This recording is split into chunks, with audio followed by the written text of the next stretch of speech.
Les anges déchus sont une partie moins mentionnée mais intrigante de la Bible. Alors que la plupart des anges sont restés fidèles au ciel, certains ont choisi de suivre un chemin différent. Cela nous amène à considérer le libre arbitre des anges déchus, en particulier ceux de Los Angeles, qui ont choisi de se rebeller contre la volonté divine. Avant d'approfondir ce que la Bible nous révèle sur ces êtres, il est important de comprendre le concept de libre arbitre. Initialement, les anges partageaient le ciel comme leur foyer éternel. Cependant, quelque chose les a fait tomber de cet état de grâce. La chute des anges est un exemple clair du libre arbitre qu'ils possèdent.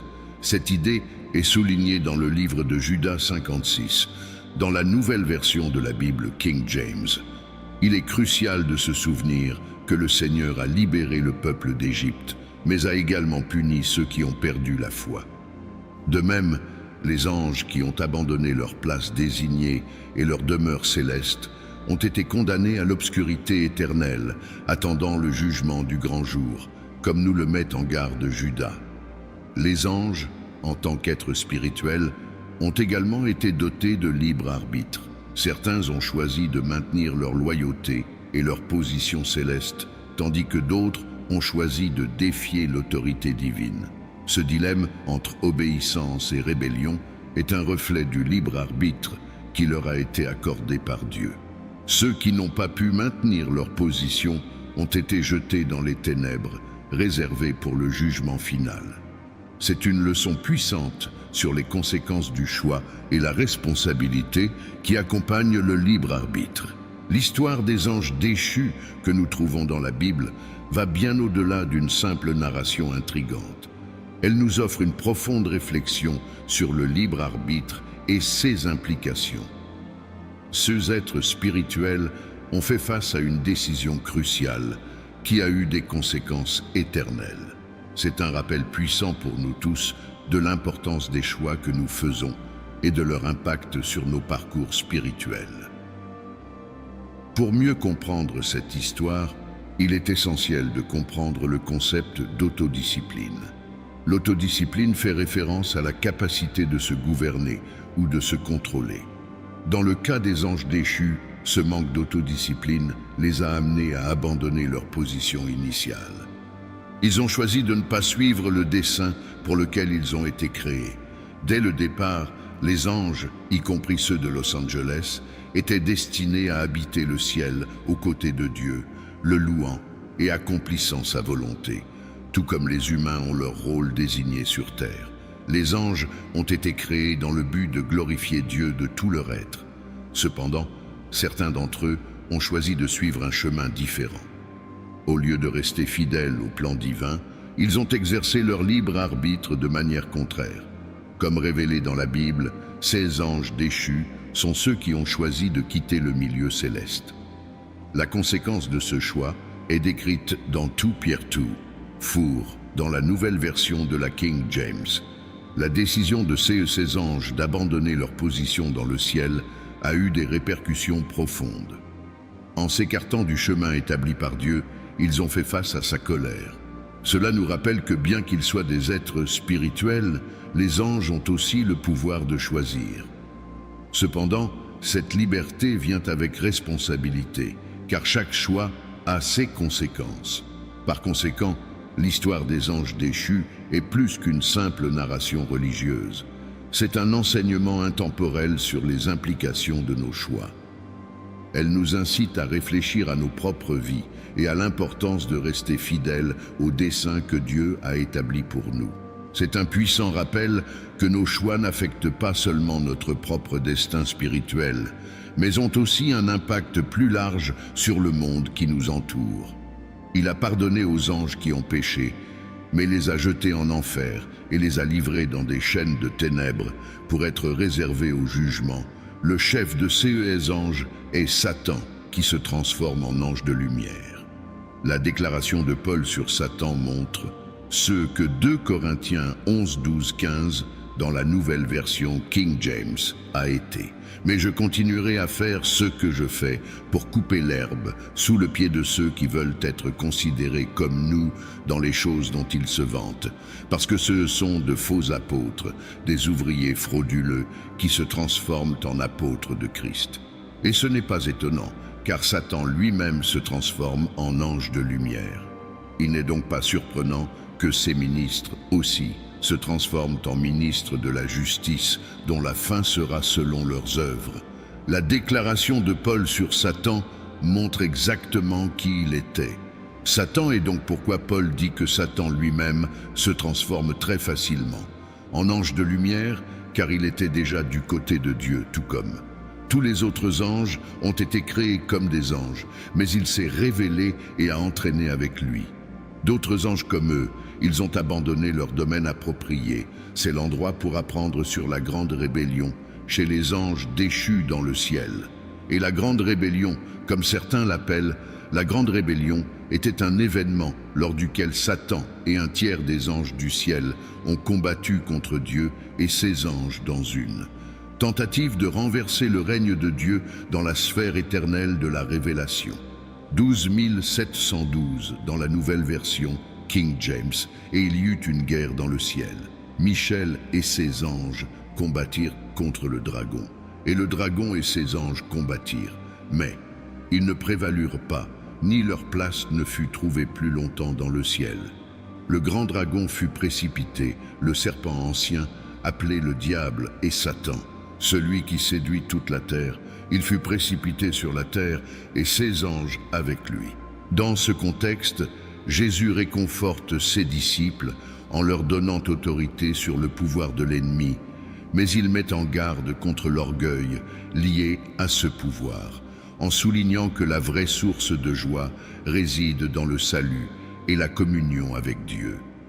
Mais réjouissez-vous que vos noms, disciples, sont inscrits dans le ciel. Les 70 enseignent, prêchent et guérissent, et ensuite ils appellent Jésus Seigneur. Même les démons nous soumettent en son nom, comme si c'était la chose la plus étonnante. Jésus est Seigneur, donc vous ne devriez pas être surpris de voir son pouvoir, même sur les démons. Malgré cela, Jésus déclare avoir vu Satan tomber du ciel comme un éclair. Depuis sa chute du ciel, Satan a tourmenté les humains, ce qui explique la naissance de géants et l'émergence de la possession démoniaque. Pendant son ministère, Jésus a rencontré de nombreux démons, et les démons savaient qui était Jésus. Combien d'anges forment un tiers de l'armée angélique? Quelle est la proportion de l'armée angélique qui constitue un tiers des anges? C'est une question à laquelle vous n'aurez peut-être jamais de réponse définitive, mais nous pouvons la déduire en examinant ce que dit la Bible. Sur le nombre d'anges avec lesquels nous traitons, nous rencontrons déjà quelques anges dans les Écritures, y compris Gabriel, Michel. Les anges qui sont descendus à Sodome, les anges qui sont descendus pour déplacer la pierre lors de la résurrection de Jésus, et ainsi de suite. Dans Genèse 28, nous lisons sur de nombreux anges dans le ciel lorsque Dieu promet de bénir Jacob et de tenir la promesse que le Seigneur Dieu a faite à son grand-père Abraham. Genèse 28, 11 à 17, nouvelle version King James. Jacob partit de Beersheba et se dirigea vers Haran. Il arriva à l'endroit et y passa la nuit, car le soleil s'était déjà couché. Il prit une des pierres du lieu, la plaça sous sa tête et s'allongea pour dormir. À cet endroit, il eut un rêve. Il vit une échelle appuyée sur la terre, dont le sommet touchait le ciel, et les anges de Dieu montaient et descendaient par elle. À côté de lui se tenait le Seigneur qui lui dit « Je suis le Seigneur, le Dieu de ton grand-père Abraham et le Dieu d'Isaac. Je te donnerai ainsi qu'à tes descendants la terre sur laquelle tu te couches. Tes descendants seront comme la poussière de la terre, et ils se répandront vers l'ouest et vers l'est, vers le nord et vers le sud. Tous les peuples de la terre seront bénis à travers toi et ta descendance. Je suis avec toi, je te protégerai partout où tu iras, et je te ramènerai dans cette terre. Je ne te quitterai pas tant que je n'aurai pas accompli ce que j'ai promis. » Quand Jacob se réveilla de son sommeil, il pensa Sans aucun doute le Seigneur est en ce lieu, et je ne le savais pas. Il eut peur et dit que ce lieu est terrible, ce n'est autre que la maison de Dieu, c'est la porte des cieux. Dans le rêve de Jacob, il voit des anges monter et descendre l'échelle céleste qu'il appelle Béthel, ceux qui signifie maison de Dieu. Selon le rêve de Jacob, il y a un grand nombre d'anges. C'est un bon point de départ pour déterminer combien d'anges existent au total et combien constituent un tiers. Matthieu 26, 53 nous rapproche d'une estimation, mais nous laisse encore avec plus de questions. Lisons ce que Jésus a à dire. Matthieu 26, 47 à 54, nouvelle version King James. Pendant qu'il parlait encore, Judas, l'un des 12, arriva. Avec lui se trouvait une grande foule avec des épées et des bâtons, envoyés par les principaux prêtres et les anciens du peuple. Le traître leur avait donné un signe. « Celui que j'embrasserai, c'est lui, arrêtez-le. » S'approchant directement de Jésus, il dit « Salut, maître !» et l'embrassa. Jésus demanda « Ami, que fais-tu ici ?» Alors les hommes s'approchèrent, saisirent Jésus et l'arrêtèrent. Avec cela, l'un de ceux qui étaient avec Jésus tira son épée, frappa le serviteur du grand prêtre et lui coupa l'oreille. « Garde ton épée, lui dit Jésus, car tous ceux qui prennent l'épée périront par l'épée. Penses-tu que je ne puisse pas maintenant invoquer mon Père et qu'il ne me fournirait pas plus de 12 légions d'anges? Mais alors, comment s'accompliraient les Écritures qui disent que cela doit arriver? » En Matthieu 26, 53, Jésus mentionne plus de 12 légions d'anges que Dieu le Père pourrait envoyer à son secours. Bien que le mot « plus » indique que ce nombre est seulement une estimation du nombre exact, nous continuons à nous demander ce qu'est une légion. À cette époque, une légion était définie comme 6820 hommes. Donc en considérant que Jésus mentionne 12 légions d'anges, nous pouvons calculer un nombre en multipliant le nombre de soldats par légion par 12. 6820 hommes dans une légion multipliée par 12 légions angéliques égale 81 840 soldats. Nous avons vu que Jésus affirme que le Père pourrait envoyer au moins 81 840 anges à son secours la nuit où il a été arrêté.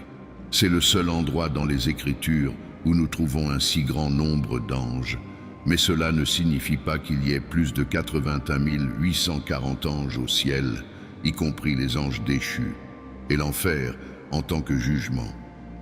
Que se passe-t-il après que les anges déchus quittent le ciel dans Apocalypse 12 et sont jetés sur la terre, tandis que tout Pierre dit qu'ils sont jetés en enfer? Comment concilions-nous ces deux passages?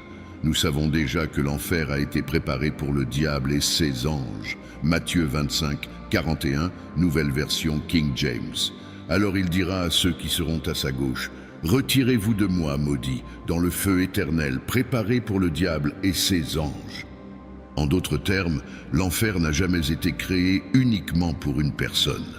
Judas et d'autres, sans aucun doute, finiront là à la fin. Satan et les anges déchus étaient les destinataires prévus de l'enfer, qui a été créé dans le ciel comme une punition finale pour les leaders de la grande rébellion. Mais le Seigneur permet également à d'autres dans les nations qu'ils jugent d'y aller en raison du choix, du libre arbitre et de la responsabilité de Dieu envers l'homme. Choisissez votre destin éternel, que ce soit le ciel ou l'enfer, et c'est vers l'enfer que Satan et les anges déchus, le tiers qui a été révélé avec lui, iront jusqu'à la fin de toutes choses. Dieu exercera sa colère sur ceux qui se sont rebellés contre lui, et Satan et les anges déchus ne s'échapperont pas indemnes. Nous avons vu ici que les anges déchus existent, même si l'idée de leur chute est difficile pour nous à comprendre. Certains d'entre nous aimeraient croire que les anges ne peuvent pas tomber, mais l'histoire biblique démontre le contraire. On sait que les anges déchus sont un tiers de la cohorte angélique qui a suivi Satan dans la grande rébellion et a tenté de renverser Dieu et son trône pour prendre le contrôle du ciel. Nous savons également que la tentative a été un échec colossal et que Satan et ses anges rebelles ont été chassés du ciel. Certains anges déchus qui sont maintenant en enfer et d'autres qui sont sur terre suivent des chemins séparés. Selon Genèse 6, les anges déchus se sont mêlés aux humains et ont eu des enfants géants avec des femmes humaines. 3 vérités à retenir. Satan et les anges déchus, Jésus et Satan, ne sont pas des opposés égaux. C'est une grave erreur de considérer Dieu et Satan comme des pôles opposés. Cela donne à Satan beaucoup plus de crédit qu'il ne le mérite. La disparité de puissance entre Dieu et Satan est celle d'un créateur infini et de son œuvre, peu importe à quel point astucieux ou puissant il peut devenir. Être Satanas dans sa rébellion contre Dieu ne pourra jamais égaler le pouvoir de celui qui l'a créé. En d'autres termes, aucun être angélique, qu'il soit déchu ou juste, ne peut rivaliser avec le pouvoir et la force de Jésus. Les êtres angéliques sont plus puissants que vous, mais pas que le Saint-Esprit. D'un autre côté, sous-estimer le pouvoir de Satan est une erreur tout aussi dangereuse. Il n'est pas plus fort que Dieu, mais il est certainement plus que vous. Depuis des millénaires, Satan a ourdi des plans sombres et malveillants. Il est un menteur et manipulateur habile, avec un pouvoir incomparable pour tout être humain mortel. Bien que nous devions être vigilants face à Satan, nous n'avons pas besoin de le craindre. Nous ne connaissons même pas sa véritable nature ou son nom, et je pense que c'est intentionnel. C'est un indice subtil qu'il n'est même pas une menace assez grande pour Dieu pour justifier la connaissance de son nom. Alors, même si Satan ou tout être angélique déchu pouvait facilement nous vaincre, nous n'avons rien à craindre si vous êtes un disciple de Jésus. Le Saint-Esprit vous a unis à lui, donc il n'a aucun pouvoir sur vous, sauf celui que vous lui permettez d'avoir. La défaite de Satan était prévue depuis le début. Nous pouvons voir la fin depuis le début, commençant dans les premiers chapitres de la Genèse, lorsque Dieu déclare que le serpent est vaincu, même après avoir réussi à égarer Adam et Ève. Voici ce que Dieu dit au serpent. « Je mettrai inimitié entre toi et la femme, et entre ta postérité et sa postérité. Celle-ci t'écrasera la tête, et tu lui blesseras le talon. » Genèse 3,15. Et nous voyons cette promesse accomplie dans le sacrifice de Jésus. Malgré avoir reçu un coup fatal, Jésus a écrasé la tête du serpent quand il a remis son esprit. Attendons avec impatience le jour où cette promesse sera pleinement réalisée et où ce serpent ancien qu'est Satan sera jeté dans un lac de feu pour ne plus jamais blesser ni être blessé. Apocalypse 20. Grâce à la croix du Christ, nous avons cet espoir. Restez prêts pour la guerre spirituelle. Beaucoup d'entre nous, élevés dans les temps modernes, sommes souvent aveugles aux réalités spirituelles et aux forces invisibles en jeu. Nous en savons sur elles par les livres, nous en parlons cependant, peu d'entre nous y participent réellement. En le faisant, nous pouvons nous exposer à une attaque spirituelle. La manière la plus rapide de perdre une bataille est de ne pas réaliser qu'elle est engagée. Le pouvoir de Jésus va bien au-delà des mots, dans une espérance de vie après la mort. Chaque jour, des balles spirituelles sont tirées sur nous de tous côtés. Si nous voulons être des guerriers spirituels efficaces, nous devons nous concentrer sur la prière, accorder nos cœurs à la présence très réelle de Dieu et cultiver le discernement en cherchant à accomplir l'œuvre de notre Père. Notre adversaire est redoutable, mais notre Dieu l'est encore plus. J'espère donc que vous avez trouvé cette exploration sur les anges déchus et le plan divin intéressante et éclairante. L'histoire des anges déchus nous rappelle non seulement la réalité de la bataille spirituelle, mais aussi le pouvoir rédempteur de Dieu à travers Jésus-Christ. Si vous avez appris quelque chose de nouveau aujourd'hui ou trouvé de l'inspiration dans cette histoire, veuillez partager dans les commentaires ci-dessous. J'adorerais entendre vos réflexions et pensées. Si cette vidéo vous a été utile, laissez un like et n'oubliez pas de vous abonner à la chaîne. Nous aspirons au jour où cette promesse sera pleinement accomplie et où cet ancien serpent, qui est Satan, sera jeté dans un lac de feu pour ne plus jamais blesser ni être blessé. Apocalypse 20. Grâce à la croix du Christ, nous avons cette espérance. restez prêts pour la guerre spirituelle.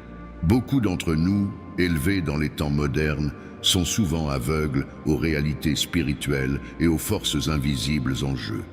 Nous en savons par les livres, nous en parlons, cependant peu d'entre nous y participent vraiment. En le faisant, nous pouvons nous exposer à une attaque spirituelle. La manière la plus rapide de perdre une bataille est de ne pas réaliser qu'elle est engagée.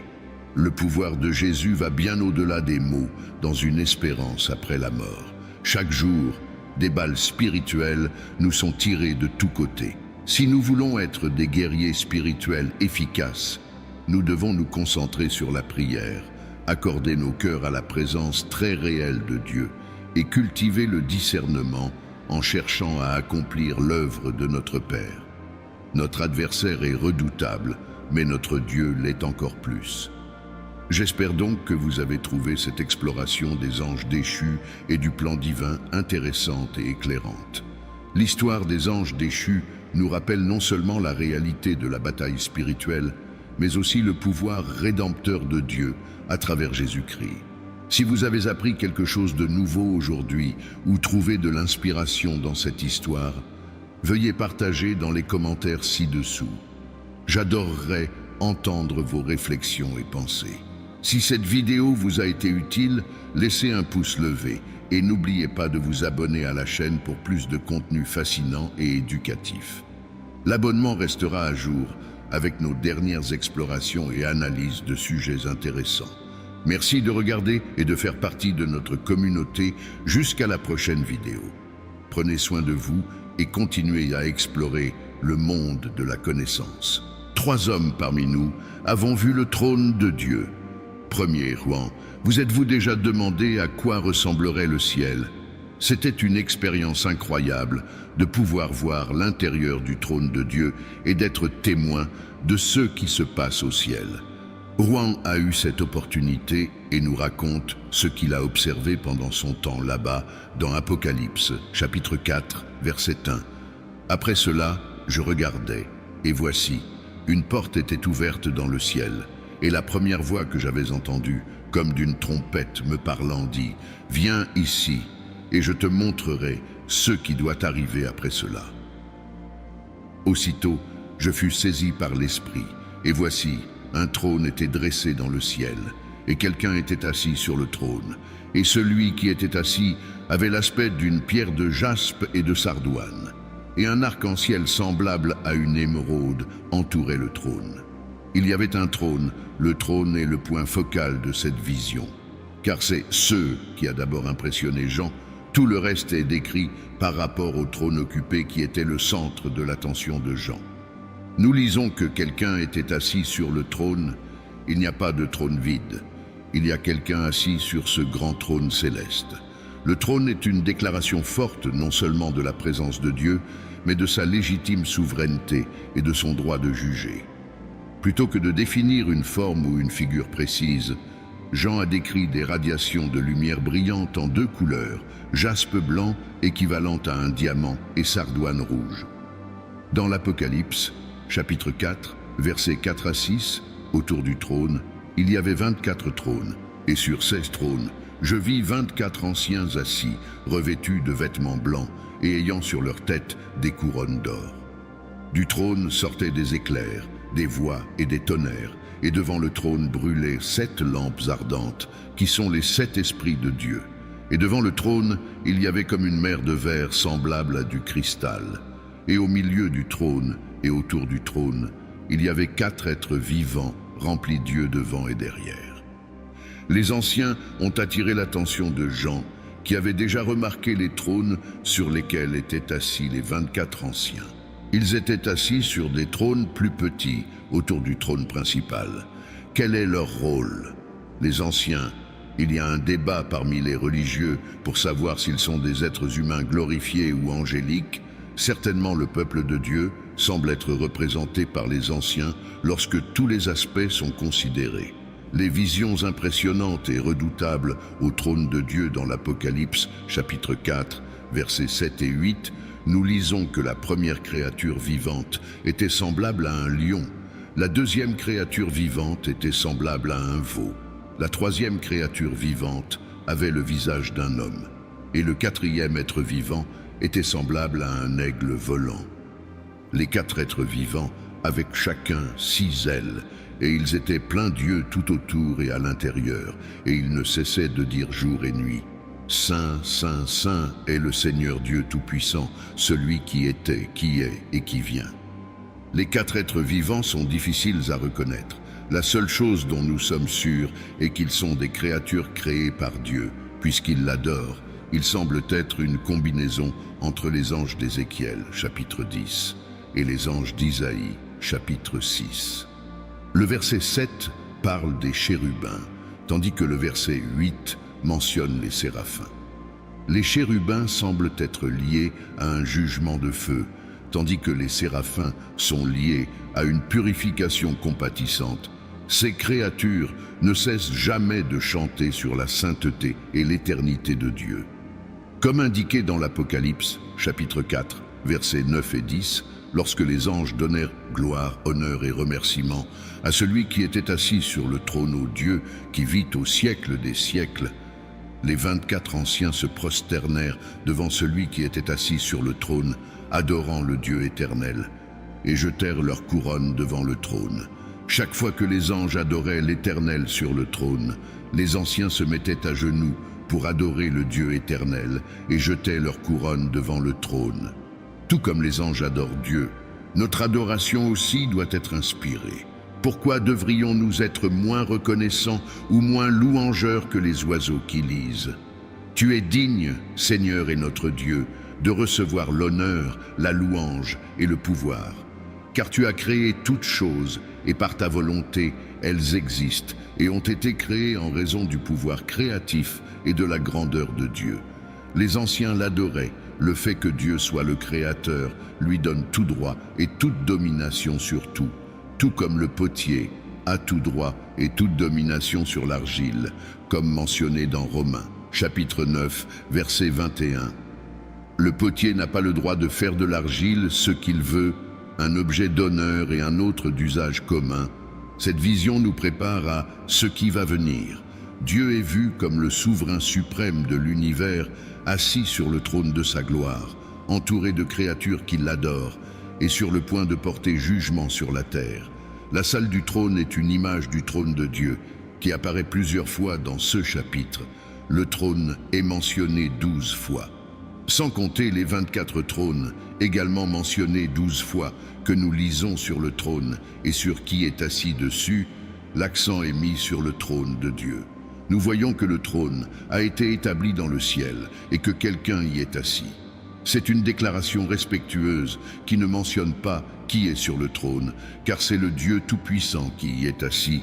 Des couleurs vives sont utilisées pour décrire la salle du trône et celui qui y est assis.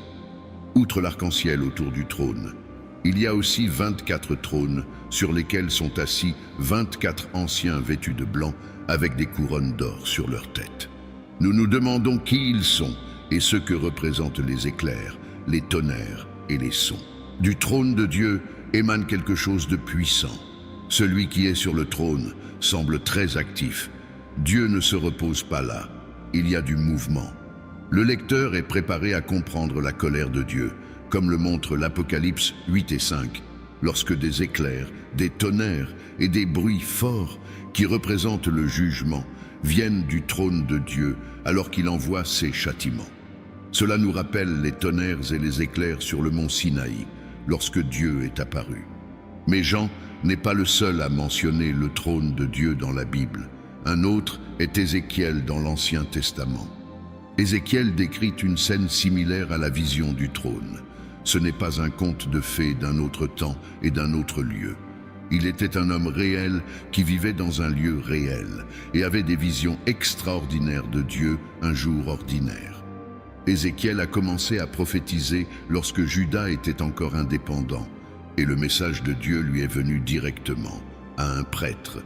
Son nom, Ézéchiel, signifie fort avec Dieu ou renforcé par Dieu. Au chapitre 1, versets 4 à 10, il a vu un vent fort venant du nord, un grand nuage avec du feu brillant et quelque chose comme du métal brillant au milieu du feu.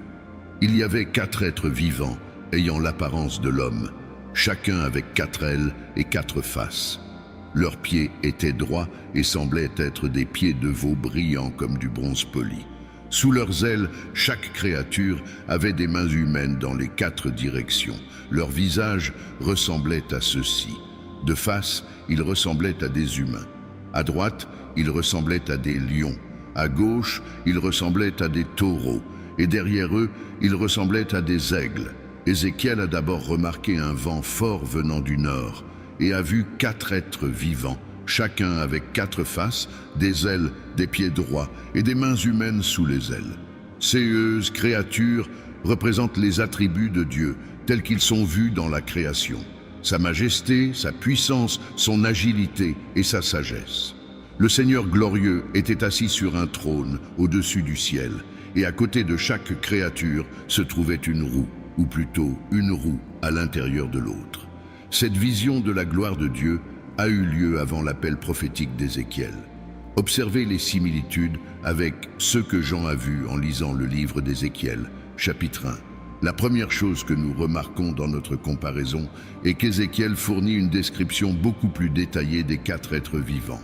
Au verset 22, nous voyons une mer brillante, similaire à ce qui est décrit dans l'Apocalypse. En lisant Ézéchiel, chapitre 1, versets 4 à 10, nous trouvons des similitudes avec la vision de Jean. Ézéchiel vit un vent fort ressemblant à une tornade venant du nord, marquant le début de sa vision unique et détaillée de Dieu dans la Bible. Le tourbillon qu'Ézéchiel a observé était lié aux images étonnantes de la présence de Dieu, la nuée pendant le jour et le feu pendant la nuit, qui était la manière dont Dieu se manifestait avec Israël pendant l'Exode. Dans l'Exode, chapitre 13, versets 20 à 22, on nous dit que la présence du Seigneur allait devant eux pendant la journée dans une colonne de nuée pour les guider et pendant la nuit dans une colonne de feu pour leur donner de la lumière et leur permettre de voyager jour et nuit.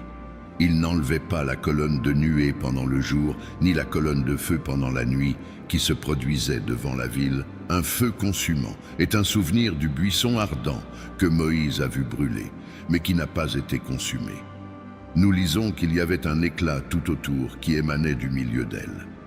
Cet éclat rayonnant est une expression de la gloire de Dieu.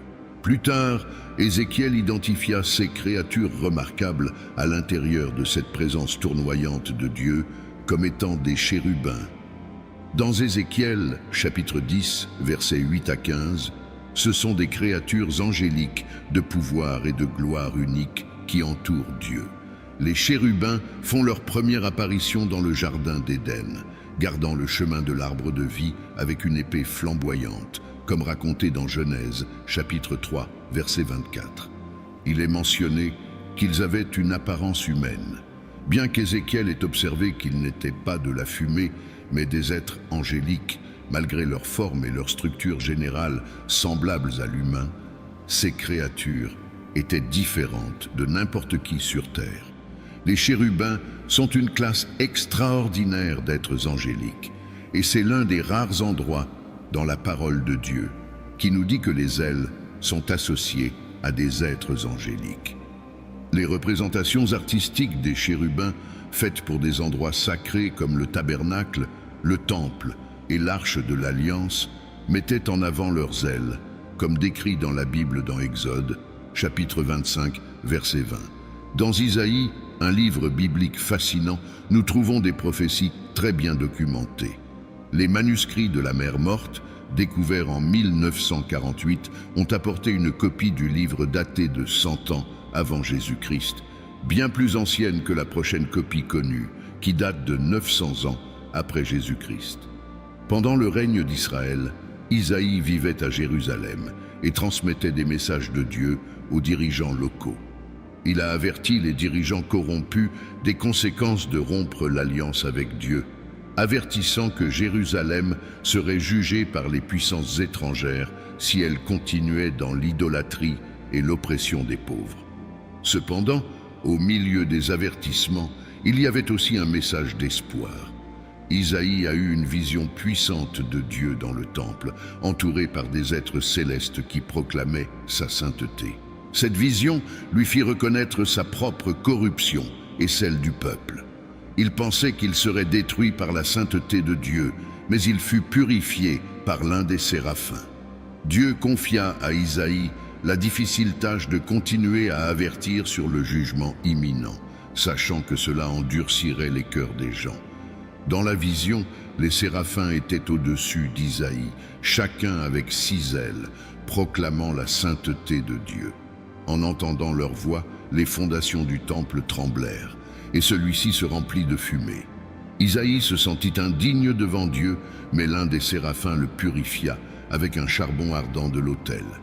Il toucha mes lèvres et dit, « Voici, cela a touché tes lèvres.